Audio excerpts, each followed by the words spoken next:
ഇന്ന് ഞാൻ തയ്യാറാക്കുന്നത് കുഞ്ഞൻ മത്തി കൊണ്ട് നല്ല മണവും രുചിയുമുള്ള അടിപൊളി കറിയാണ്. നല്ല കുറിയ ചാറിലാണ് നമ്മളിത് തയ്യാറാക്കുന്നത്. വളരെ സിമ്പിളാണ് ഇത് തയ്യാറാക്കാൻ. ഇത് ചോറിൻ്റെ കൂടെയും ചപ്പാത്തിയുടെ കൂടെയും ദോശയുടെ കൂടെയും നല്ല പുഴുങ്ങിയ കപ്പയുടെ കൂടെയും കഴിക്കാൻ ഇതെങ്ങനെയാണ് തയ്യാറാക്കുന്നതെന്ന് നോക്കാം. ഇതിനുവേണ്ടി മിക്സിയുടെ ചെറിയ ജാറിലേക്ക് ഒരു കഷ്ണം ഇഞ്ചി, 2-3 പച്ചമുളക്, കുറച്ച് ചുവന്നുള്ളി, കുറച്ച് കറിവേപ്പിലയും കൂടി ചേർത്ത് ഒന്ന് കറക്കിയെടുക്കുക, ഒന്ന് ക്രഷ് ചെയ്തെടുക്കുക. എല്ലാം കൂടി ഒന്ന് ക്രഷ് ചെയ്തെടുക്കുക ഇതേപോലെ. അതിനുശേഷം നമുക്ക് സ്റ്റൗ കത്തിച്ച് ഒരു മൺചട്ടി വെച്ച് നന്നായിട്ട് ചൂടായി കഴിയുമ്പോൾ അതിലേക്ക് കുറച്ച് വെളിച്ചെണ്ണ ഒഴിച്ച് കൊടുക്കുക. അതിലേക്ക് നമ്മൾ ചതച്ച് വെച്ചിരിക്കുന്ന ഉള്ളിയും പച്ചമുളകും കൂടി ചതച്ച് വെച്ചിരിക്കുന്നത് ചേർത്ത് കൊടുക്കാം. നന്നായിട്ടൊന്ന് വഴറ്റി നല്ലവണ്ണം മൂപ്പിച്ചെടുക്കണം. ഇപ്പോൾ സിമ്മിലിട്ടൊന്ന് മൂപ്പിച്ചെടുക്കുക, ഹൈ ഫ്ലെയിമിൽ വെക്കരുത്. സിമ്മിലിട്ട് ഇതുപോലെ നന്നായിട്ട് വഴറ്റിയെടുക്കുക. അപ്പോഴേക്കും നമുക്ക് മിക്സിയുടെ ചെറിയ ജാറിലേക്ക് ഒരു 3 ടേബിൾ സ്പൂൺ ചിരകിയ തേങ്ങയും 1.5 ടേബിൾ സ്പൂൺ മുളക് പൊടിയും, ഇത് എരിവുള്ള മുളക് പൊടിയാണ്, ഒരു 1/4 ടീസ്പൂൺ മഞ്ഞൾപ്പൊടിയും, അതിലേക്ക് ഒരു 2 ടേബിൾ സ്പൂൺ വെള്ളവും കൂടി ചേർത്ത് നന്നായിട്ടൊന്ന് അരച്ചു കൊണ്ടുവരാം. ഇപ്പോൾ നമ്മുടെ ഉള്ളി പച്ചമുളകൊക്കെ നന്നായിട്ട് മൂത്ത് വന്നിട്ടുണ്ട്. നല്ലവണ്ണം മൂത്ത് വരണം. അപ്പോൾ എണ്ണ ഒന്ന് തെളിഞ്ഞ് വരുമ്പോഴേക്കും നമ്മൾ അരച്ച് വെച്ചിരിക്കുന്ന ഈ അരപ്പ് അതിലേക്ക് ചേർത്ത് കൊടുക്കാം. മുളകും മഞ്ഞൾപ്പൊടിയൊക്കെ ഒന്ന് പച്ചമണം മാറണം അതിന് വേണ്ടി നന്നായിട്ട് ഇതിൽ കിടന്ന് നല്ലവണ്ണം ഒന്ന് വഴറ്റിയെടുക്കുക. സ്റ്റൗ സിമ്മിലിട്ട് വഴറ്റിയെടുക്കുക. ഒട്ടും തന്നെ കരിയാതെ നന്നായിട്ട് വഴറ്റിയെടുക്കുക. അതിലൊക്കെ കുറച്ച് കറിവേപ്പിലയും കൂടി ചേർക്കുക. എന്നിട്ട് നന്നായിട്ടൊന്ന് വഴറ്റിയെടുക്കുക. അപ്പോൾ എല്ലാത്തിൻ്റെയും പച്ചമണം നന്നായിട്ട് മാറി കിട്ടണം. ഇനി ഇതിലേക്ക് നമുക്ക് ഒരു തക്കാളി ചെറിയ കഷ്ണങ്ങളാക്കി അരിഞ്ഞതും കൂടി നമുക്ക് ചേർത്ത് കൊടുക്കാം. ഇനി അതൊന്ന് വാടുന്നവരെ നന്നായിട്ടൊന്ന് വഴറ്റിയെടുക്കുക.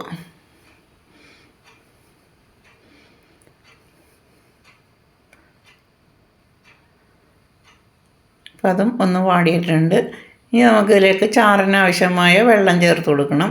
അപ്പോൾ ആദ്യം തന്നെ നമുക്ക് മിക്സിയുടെ ജാറ് കഴുകി ആ വെള്ളം ആദ്യം ചേർത്ത് കൊടുക്കാം. അപ്പോൾ അത് പോരാതെ വരും. അപ്പോൾ നമുക്ക് കുറച്ച് വെള്ളവും കൂടി ചേർത്ത് കൊടുക്കുക. അപ്പോൾ ഞാനിവിടെ 1/2 കിലോ മത്തിയാണ് എടുത്തിരിക്കുന്നത്. അതിനനുസരിച്ചാണ് നമുക്ക് വെള്ളം ചേർത്ത് കൊടുക്കണം. അപ്പോൾ എത്ര ചാറ് വേണമെന്ന് വെച്ചാൽ അതിനനുസരിച്ച് വെള്ളം ചേർത്ത് കൊടുക്കുക. അപ്പോൾ ഞാനൊരു 3/4 ഗ്ലാസ് വെള്ളവും കൂടി ചേർത്ത് കൊടുത്തിട്ടുണ്ട്. ഇതെല്ലാം കൂടി ഒന്ന് മിക്സ് ചെയ്യുക. ഇനി ഇതിലേക്ക് ഒരു 3 കഷ്ണം കുടപ്പുളിയും കൂടി ചേർത്ത് കൊടുക്കുക. ഒരു 3/4 ടേബിൾ സ്പൂൺ ഉപ്പും കൂടി ചേർത്ത് നന്നായിട്ടൊന്ന് മിക്സ് ചെയ്ത ശേഷം ഒന്ന് ഹൈ ഫ്ലെയിമിൽ വെച്ചൊന്ന് തിളപ്പിച്ചെടുക്കുക. അരപ്പ് നന്നായിട്ട് തിളച്ചതിന് ശേഷം നമുക്ക് മീനിട്ട് കൊടുക്കാം. അപ്പോൾ ഒന്ന് ആദ്യം തന്നെ അടച്ചു വെക്കാം. എന്നിട്ട് ഹൈ ഫ്ലെയിമിലിട്ട് നന്നായിട്ടൊന്ന് തിളച്ച് വരട്ടെ. അപ്പോൾ ഞാനിവിടെ ഇതേപോലെ ചെറിയ മത്തിയാണ് എടുത്തിരിക്കുന്നത്. അത് നമുക്ക് ഇതിലേക്ക് ചേർത്ത് കൊടുക്കണം. അതായത് അരപ്പ് നന്നായിട്ട് തിളച്ചതിന് ശേഷം മാത്രം അത് ചേർത്ത് കൊടുക്കണം.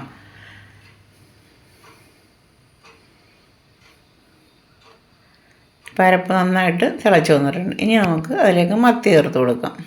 അപ്പോൾ കുഞ്ഞൻ മത്തിയാണിത്, വളരെ ചെറിയ മത്തിയാണ്. അപ്പോൾ അത് നമുക്ക് അതിലേക്ക് ഇട്ട് കൊടുക്കാം. അപ്പോൾ ഹൈ ഫ്ലെയിമിൽ വെച്ചിട്ടാണ് ഇത് നമ്മൾ ഇട്ട് കൊടുക്കുന്നത്. പെട്ടെന്ന് തന്നെ തിളച്ച് കിട്ടും.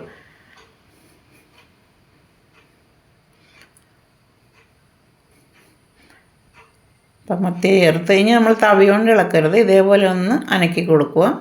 എന്നിട്ട് ഹൈ ഫ്ലെയിമിലിട്ട് ഒന്ന് തിളപ്പിക്കുക. നല്ലവണ്ണം തിളച്ച് വരട്ടെ. ഇപ്പോൾ നന്നായിട്ട് തിളച്ചിട്ടുണ്ട്. ഇനി മീഡിയം ടു ലോ ഫ്ലെയിമിലിടുക. എന്നിട്ട് ഇടയ്ക്ക് ഇതേപോലെ ഒന്ന് അനക്കി കൊടുക്കുക. ഒരു 10 മിനിറ്റിൻ്റെ വേവുണ്ട്. അപ്പോൾ നമ്മളൊരു 3 മിനിറ്റ് കൂടുമ്പോൾ ഒന്ന് പതുക്കെ ഇതുപോലെ അനക്കി കൊടുക്കണം. തവി കൊണ്ടിട്ട് ഇളക്കരുത്, അപ്പോൾ പൊടിഞ്ഞു പോകും. നമ്മുടെ ചെറിയ മത്തിയല്ലേ, അപ്പോൾ അതുകൊണ്ട് തവി കൊണ്ടിട്ട് ഇളക്കരുത്. ഇതേപോലെ പതുക്കെ ഒന്ന് അനക്കി കൊടുക്കും. ഒരു 3 മിനിറ്റ് കൂടുമ്പോൾ ഇളക്കി കൊടുക്കും. അപ്പോൾ ചാറ് നന്നായിട്ട് ഇതുപോലെ കുറുകി വരും. അപ്പോൾ കുറുകി വന്നിട്ടുണ്ട്. ഇനി നമുക്ക് സിമ്മിലിടാം. സിമ്മിലിട്ട് കഴിഞ്ഞാൽ നമ്മുടെ കറി ഒന്ന് എണ്ണ തെളിഞ്ഞു വരികയുള്ളൂ. അപ്പോൾ വളരെ സിമ്മിലിട്ട് കഴിയുമ്പോൾ ഇതേപോലെ 2 മിനിറ്റ് കഴിയുമ്പോൾ തന്നെ എണ്ണ തെളിഞ്ഞു വരും. നല്ല അടിപൊളി കറിയായിട്ടുണ്ട്. ഇനി ഇതിലേക്ക് നമുക്ക് കുറച്ച് കറിവേപ്പില ചേർത്ത് കൊടുക്കണം. 1 ടേബിൾ സ്പൂൺ വെളിച്ചെണ്ണയും കൂടി ചേർത്ത് കൊടുക്കണം. കറിവേപ്പില ചേർത്ത് കൊടുത്തു. ഇനി 1 ടേബിൾ സ്പൂൺ പച്ച വെളിച്ചെണ്ണയും കൂടി ചേർത്ത് കഴിഞ്ഞാൽ നമ്മുടെ കറി അടിപൊളി സൂപ്പറായിട്ടുണ്ട്. ഇനി സ്റ്റൗ ഓഫ് ചെയ്യുക. ഒന്ന് അടച്ചു വെക്കുക. ഒരു 5 മിനിറ്റ് ഒന്ന് അടച്ചു വെക്കണം. അപ്പോഴേ കറി ഒന്ന് എല്ലാം കൂടി പാകമായിട്ട് വരുള്ളൂ. കറി കണ്ട് നന്നായിട്ട് കുറുകി നല്ല അടിപൊളിയായിട്ട് നല്ല ഭംഗിയിൽ വന്നിട്ടുണ്ട്. ഇത് ചോറിൻ്റെ കൂടെയും ചപ്പാത്തിയുടെ കൂടെയും നല്ല പുഴുങ്ങിയ കപ്പയുടെ കൂടെയൊക്കെ കഴിക്കാൻ നല്ല സൂപ്പറല്ലേ. നമ്മുടെ കുഞ്ഞ മത്തിയാണെങ്കിലും നല്ല സൂപ്പറായിട്ട് നമുക്ക് ഇതേപോലെ കറി വെച്ച് നല്ല സ്വാദോടുകൂടി കഴിക്കാം. നല്ല കുറിയ ചാറോടുകൂടി കഴിക്കണമെങ്കിൽ നല്ല അടിപൊളിയായിരിക്കും. അപ്പോൾ ഈ റെസിപ്പി ഇഷ്ടമായ ലൈക്ക് ചെയ്യുക, കമൻറ്റ് ചെയ്യുക, ഷെയർ ചെയ്യുക. സബ്സ്ക്രൈബ് ചെയ്യാത്തവർ സബ്സ്ക്രൈബ് ചെയ്തൊന്ന് സപ്പോർട്ട് ചെയ്യുക. ഇതേപോലെ നിങ്ങളൊന്ന് തയ്യാറാക്കി നോക്കുക. അടുത്ത ഈസി റെസിപ്പിയുമായി നാളെ കാണാം.